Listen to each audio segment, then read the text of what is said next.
Could I ask you to stand with me, please, for the reading of the gospel? Matthew chapter 9, verses 35 through chapter 10, verse 8. Jesus went through all the towns and villages, teaching in their synagogues, preaching the good news of the kingdom, and healing every disease and sickness. When he saw the crowds, he had compassion on them, because they were harassed and helpless, like sheep without a shepherd. Then he said to his disciples, "The harvest is plentiful, but the workers are few. Ask the Lord of the harvest, therefore, to send out workers into his harvest field." He called his 12 disciples to him, and he gave them the authority to drive out evil spirits and to heal every disease and sickness. These are the names of the 12 apostles. First, Simon, who is called Peter, and his brother Andrew, James the son of Zebedee and his brother John, Philip and Bartholomew, Thomas and Matthew the tax collector, James the son of Alphaeus and Thaddeus, Simon the zealot, and Judas Iscariot, who betrayed him. These 12 Jesus sent out with the following instructions: do not go among the Gentiles or enter any town of the Samaritans. Go rather to the lost sheep of Israel. As you go, preach this message: the kingdom of heaven is near. Heal the sick, raise the dead, cleanse those who have leprosy, drive out demons. Freely you have received, freely give. God add his blessing to the reading of his word. You may be seated. One of the most disturbing aircraft accidents that I have ever researched, in fact, I use it often as an example to my students at the university about the need for attention to detail. It happened right here in Kentucky, in Western Kentucky, on the second day of January 2015. A Piper PA-34 Seneca twin-engine aircraft that I've flown dozens and dozens of hours. The flight was traveling from Key West, Florida to Mount Vernon, Illinois. The family had been there in Key West to celebrate the new year, and they were going back home. After stopping in Tallahassee, Florida to refuel the airplane, for some reason, the pilot misaligned the fuel selectors. He had one of them on crossfeed, Mad Dog, which meant that both engines were pulling fuel from one tank. On most of those, and the way it is normally done is the left engine pulls from the left tank, the right engine pulls from the right tank. You can, in an emergency situation, reverse those or make the engines pull off of one tank if you want to. He did not intentionally mean to do that, I don't think, but he misaligned the fuel selectors. The tragic crash claimed the lives of the pilot, his wife, one daughter, and one niece. Sadly, there was plenty of fuel to get to their destination. It was misaligned and was sucking off of one tank, not both of them. When you looked at the rudder trim, which was used to keep the airplane in a stable flight path, it was all the way to the stop on one side, which should tell you that something is wrong. Something is misaligned. And what happened is one wing was progressively becoming much lighter than the other one. By the time he figured out what was wrong, if he ever did, it was too late. The aircraft crashed, and it was over Western Kentucky. Cuttawa, I think I'm saying that right, is where it went down in a wooded area. 4 of the 5 people on board lost their lives. The crash made national headlines because the pilot's 7-year-old, think of that, 7-year-old daughter survived the impact. Little sailor, S-A-I-L-O-R, sailor, little sailor Gunser, walked 3/4 of a mile through the cold, dim night of the winter time through the wooded terrain, walking in the cold January light, just to a light she saw in the distance. Can you imagine that precious child just witnessing and experiencing what she had seen and what she experienced, knowing that everyone else was gone? She walked towards the light and came to the door of a gentleman named Larry Wilkins.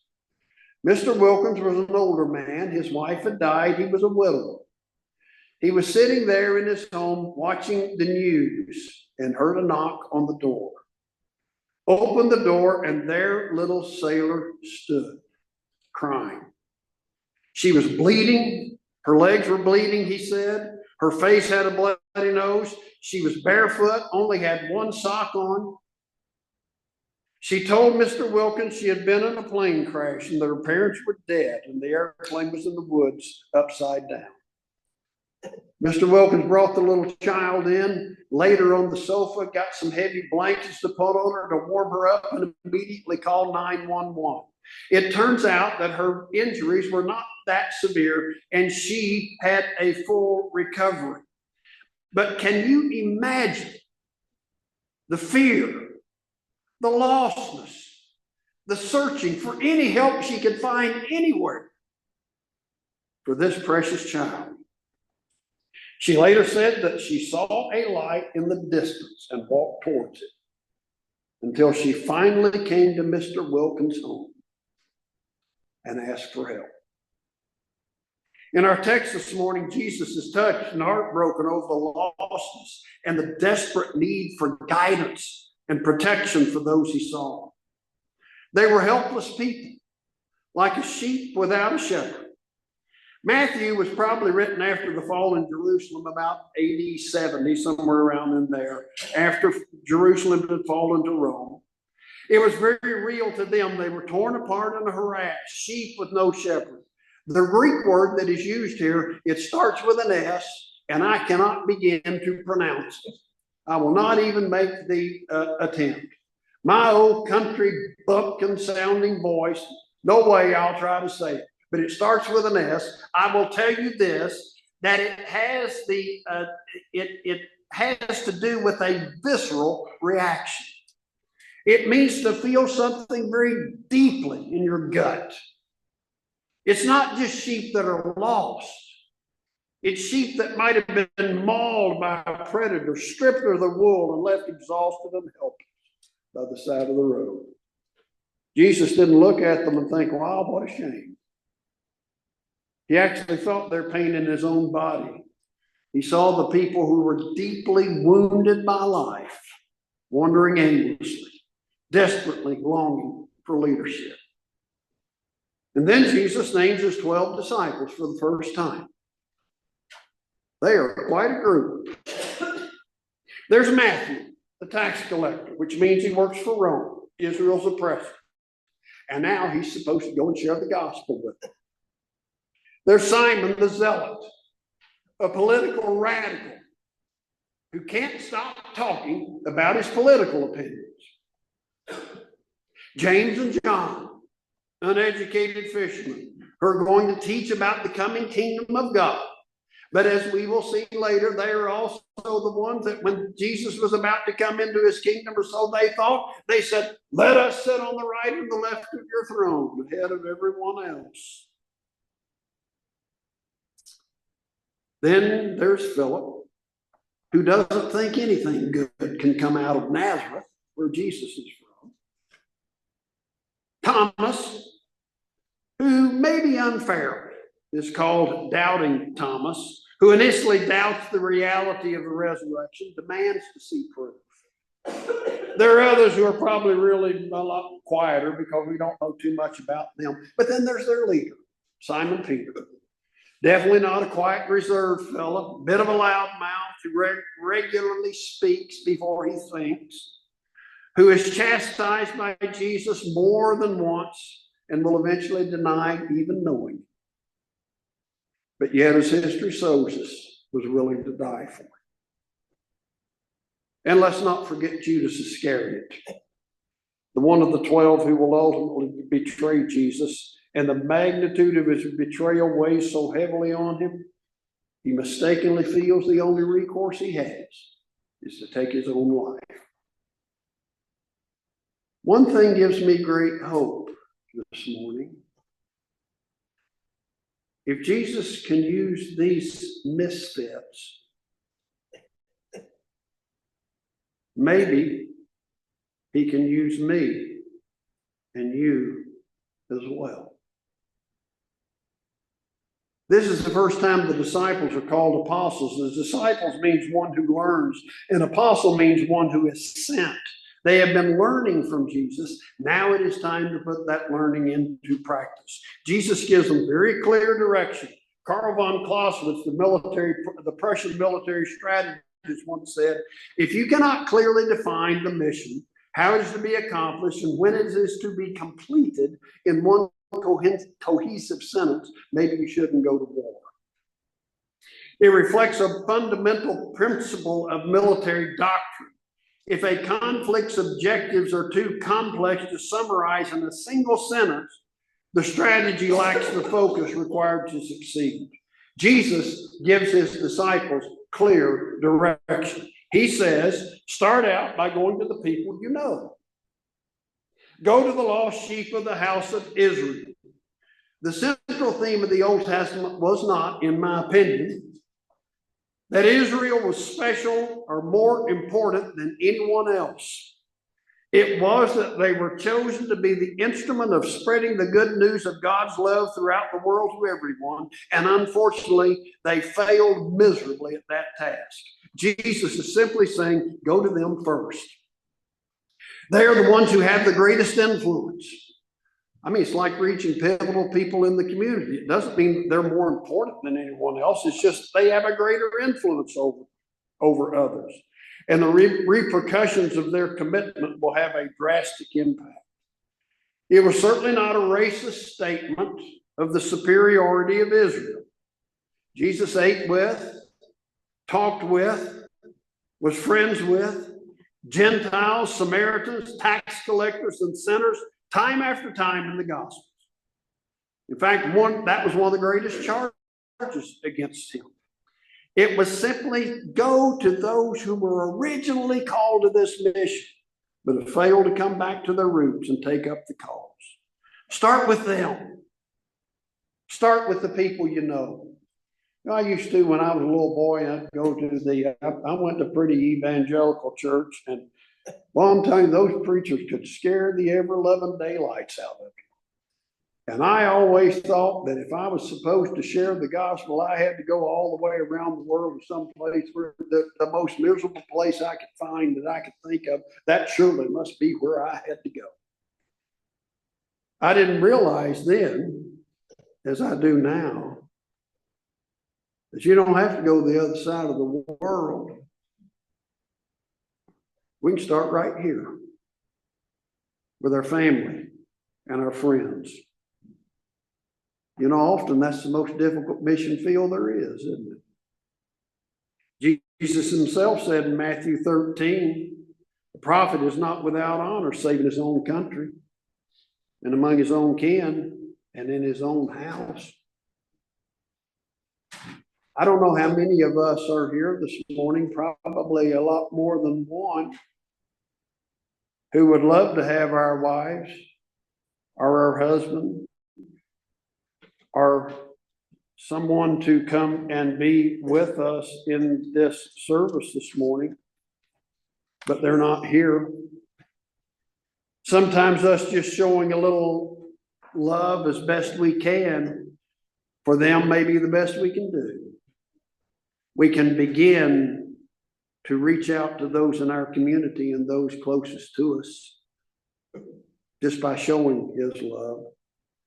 Being willing to help these precious children in Vacation Bible School, Worship and Wonder, fixing a meal for a family who's struggling, reaching out to those in our sphere of influence in their time of need does not go unnoticed.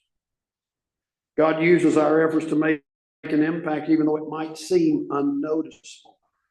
Jesus just says, like the Nike commercial, just do it. Just do it. Every single day, we're bombarded by a relentless news cycle. Stories of war, economic hardship, rising mental health crisis, broken families. We can look at it all and find a profound sense of exhaustion. We sometimes can say, well, God, if you're really there, why don't you do something? Well, he wants to, through you and me. You all probably know the story of the little girl and the starfish. The little girl was walking along the beach upon which thousands of starfish had washed up during a terrible storm. They would die in the heat of the sun unless they got back in the water, and with their limited mobility, they were unable to do so. When she came to a starfish, the little girl would pick one up and throw it in the ocean. People watched her. Finally, one man came up to her and said, little girl, why are you doing this? Look at the beach. There are thousands of these starfish up here. You cannot possibly make a difference. To which she reached out and picked up the next one, threw it in the ocean. She said, I made a difference to that one.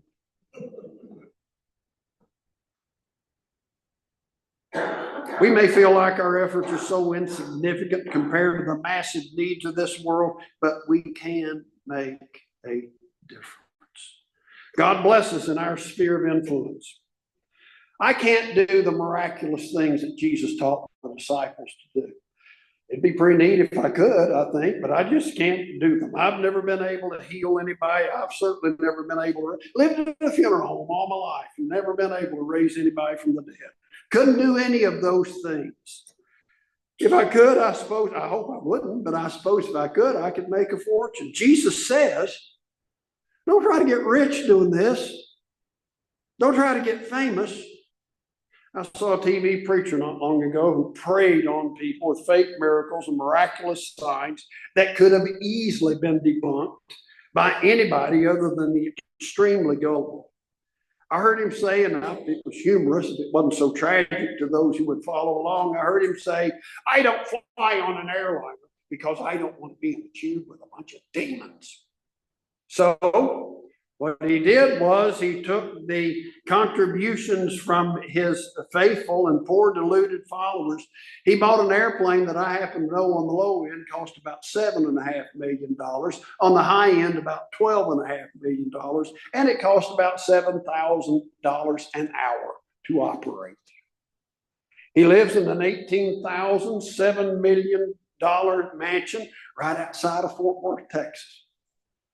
He is 89 years old, and he has covenanted with God, he said, that he would live to be 120 years old. And the date of his death will be December the 6th, 2056. I guess time will tell. Jesus says, don't be such a charlatan.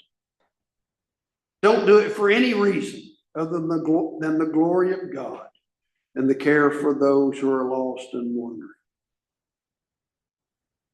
We have a mission here at Oxford. It's given us directly by Jesus himself. We don't have a large church. You wouldn't have had to look hard to find a minister that's more gifted than me. I'm old. I don't have that many more productive years left. Oh, you're just so negative. You're just so pessimistic. No, it's just a fact. You know that. We might be tempted to develop an inferiority complex unless we recognize that Jesus did great things through a bunch of folks just like us, but folks who cared. Several years ago, I attended a preaching seminar at Asbury Seminary, my alma mater. One of the presenters there was Dr. Fred Craddock. He, at the time, was the chair of homiletics at Emory University in Atlanta, Georgia. He died in 2015, and I'm sure through his books and lectures, he too could have become a very wealthy man, but instead, he formed the Craddock Center in rural Appalachia, Georgia, and provided food, books, and education for poverty-stricken children in the poor areas of Appalachia. Dr. Craddock was not a real impressive man to look at. You'd never have noticed him in the crowd. He was short. His voice was not booming. He didn't really look like a person you would think had any oratorical skills. I didn't realize until later he was actually one of our own. He was an ordained Disciples of Christ minister. But he was absolutely a masterful pulpiteer. Humorous as they came. I got so tickled that all the others that came before him and did the presenting, they would stand behind the pulpit, and when it came Dr. Craddock's turn, they had to get a little step stool for him to stand on because he was so short, he had to have a stool to look over the pulpit. But he was a great storyteller. I went to the preaching seminar because when I was on active duty in the Navy, if you were on shore duty, then they would give you about a week off every year to go do some professional development training. And in whatever area you felt you needed. And I thought, well, in my country bumpkin style, I need some help preaching. So I went to here. Dr. Craddock was a great storyteller. Jesus used to tell stories to illustrate his point many times. The story of the Good Samaritan, the prodigal son, the lost sheep, the mustard seed, all of them. There's over 40 of them in the New Testament. I found that people, regardless of their age, whether they're a little child or they're an elderly person, they like hearing a good story. I listened to his sermons, and one story that he told stood out to me. It was about a woman, we will call her Maggie. That is not her name. I'm just giving her a name. We will call her Maggie. Maggie had been a member of the church he had attended for decades. She sang in the choir. One morning, Dr. Craddock, being a very busy man and being very, very much in demand, had an appointment immediately after the service was over. And so in order to not disturb people or not appear that he was being unkind and not spending some time socializing, he went out the back of the church through the choir room. And there stood Maggie hanging her choir robe up. Dr. Craddock said to her, Maggie, the choir anthem was especially inspirational this morning. Thank you so much. To which she replied, well, that's good because I'm hanging it up. What do you mean you're hanging it up? You're hanging up your choir robe? Nope, I'm hanging it up. I'm done with it. I'm not doing this anymore. You're quitting. Yes, I'm quitting. Why? Because after years and years and years of feeling this way, I have finally determined that no one here cares. Nobody cares. The minister, the elders, the deacons, they just go about their task by rote. They don't care. Oh, come on, Dr. Craddock said to her, Maggie, for heaven's sakes, you've been singing in the choir since 1912. You're just having a bad day. Go home, take a nap, get over yourself, and you'll feel better. Nope, this is it, she said. Dr. Craddock, required to leave because of his appointment, said that he could not concentrate on the events of that afternoon because he was so troubled by what she said. He got home and called her. Maggie, could I come talk to you about what you said this morning? Well, if you want to. Well, I want to. She repeated her charge. No one cares. Maggie, you're wrong. We're all very imperfect people, he told her. We fail frequently. We all do that. That's why grace is so important. But if you look across this community and every place I've ever been in my extensive travels, you will find evidence of Christian people who cared. They made a visit, sent a card, provided a meal or a pie, or just sat there with those in need. I care enough, Maggie, and I care enough about you to tell you you're wrong. Oh, yeah? Yeah. Really? Really? They care. Yeah. Name one.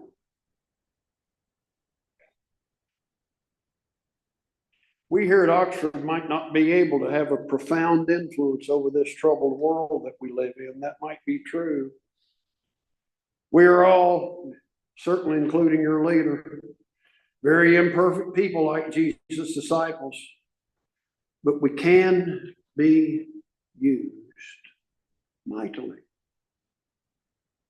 We all have our personalities and our individual quirks that may or may not be particularly helpful at times. All that is true. We don't do anything perfectly. But if I run across a Maggie and she says of my church, they don't care, I'll be like Dr. Craddock. I'll defend you like he did his church. But if they say, oh, really? Yeah, really. Name one. Jesus. May I give them your name? May I give them your name? Amen.